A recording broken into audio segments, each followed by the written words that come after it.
Genesis chapter 1, verse 3. Then God said, "Let there be light," and there was light. So it says here that God commanded light to exist. So the first time that light existed is because God spoke it into existence. So point number one, light existed because God spoke it into existence. So the second time, light came into this world is when, after the 400 years of silence between the Old Testament and New Testament, between Malachi and Matthew. So there was a 400-year silence. So darkness was all over the world, and then it was recorded in John chapter 1 that the light of the world, who is Jesus Christ himself, came into the world to spread light, to bring light, and to give light to everyone, to the world. So it was like a repeat of Genesis chapter 1. And then God also told us the light of the world as well. So it's so amazing that the Old Testament and the New Testament is connected. So the third time, actually there is a third time that light came into this world. That's when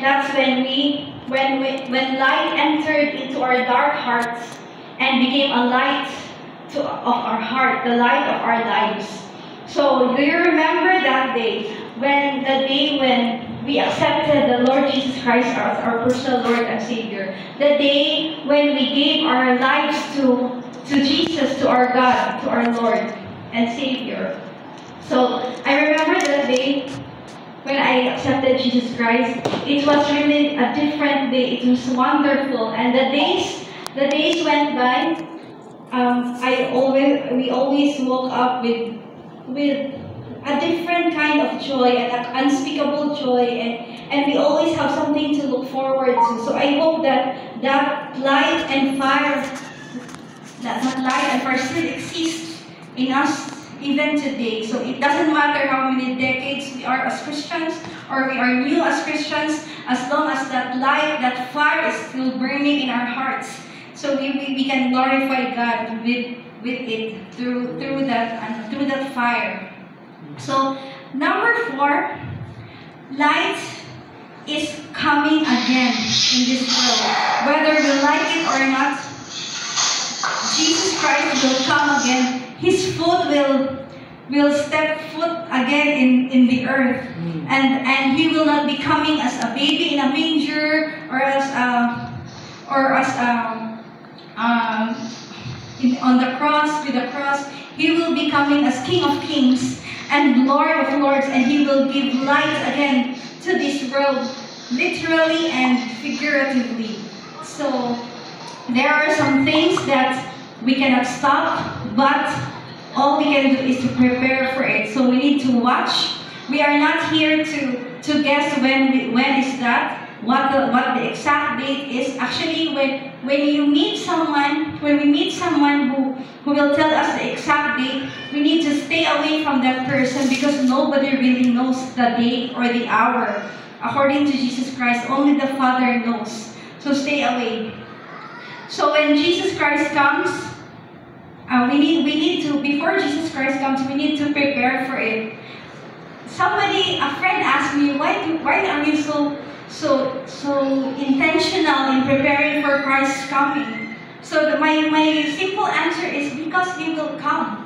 He will come, and he will judge, and he will wipe every tear in our eyes. He will say, and hopefully we will hear his word saying, well done, my good and faithful servant. So there are things that we can stop, but these are the things that we should prepare for. So number 1, we need to watch our eyes. That we need our eyes focused on him until the day of his coming. So number 2, watch others, or watch ourselves first. Watch ourselves, that we should live like Jesus. And then number 3, watch others as well. As we watch ourselves, we also need to watch out for others. So, because Jesus commanded us to love like Him, love like He does. So love like Jesus. And then number 4, we need to watch out for times and seasons, because our God is a God of process. So He operates in times and seasons. So we need to watch out, watch the news, watch what's happening in the world, because there can be signs. But there will be a separate full sermon about that. So what I want to emphasize right now is that we need to prepare, we need to watch out and pray. Because when Jesus Christ comes, we read in Revelations, the last chapter, when Jesus Christ comes, in the last chapter of Revelation, chapter 22, verse 17, it says here, the Spirit and the bride say, come. Let anyone who hears this say, come. Let anyone who is thirsty come. Let anyone who desires drink freely from the water of life. So we all know that when we talk about bride, it's actually the church. The church is the bride. So it says here, the Spirit and the bride, or the church say, come. So the Lord Jesus will not come back. He's not coming back for a weak church. He's not coming back for a broken church. He's coming back for a church who prays in sync with the Holy Spirit, who prays in line with God's will. Because the Spirit and the bride say, come. So they said, come. At the same time, so they are in sync with the Holy Spirit. So we need to really prepare our hearts so that when Jesus Christ comes, we will be in sync with the Holy Spirit. So to summarize, number 1, we need to watch out for 4 things. Watch out for our eyes, that it should be focused on Jesus alone. Number 2, watch ourselves, that we continue to live like Jesus, and then watch others, love like Jesus, and then watch out for times and seasons. So thank you. Okay.